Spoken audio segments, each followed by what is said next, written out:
Živijo, jaz sem Urban Praprotnik, tekaški trener Intersport.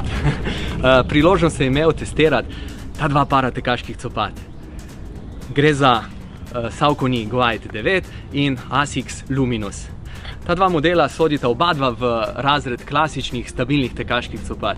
In ko sem jih začel testirati, sem imel idejo, da bom en dan tekel z enim, drugi trening z drugim, ampak na začetku moram kar priznati, da sem raje bolj pogosto uporabil ta model od Sauconyja.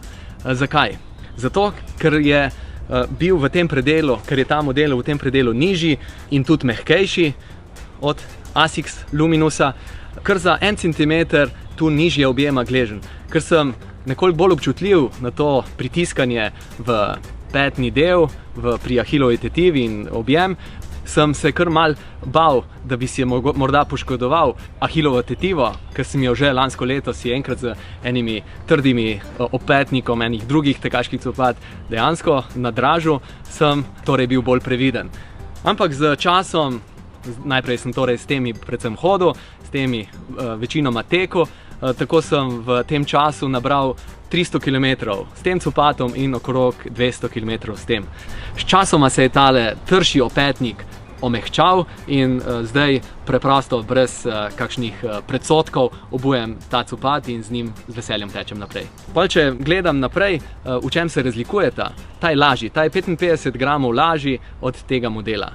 V vzdolžni čvrstosti je pa ta bolj čvrst. Če kar stisnem, se vidi ta čvrstost, ki je sicer tudi pri tem modelu ni zanemarljiva in je zelo podobna, ampak če že iščemo razlike, je ta bolj čvrst.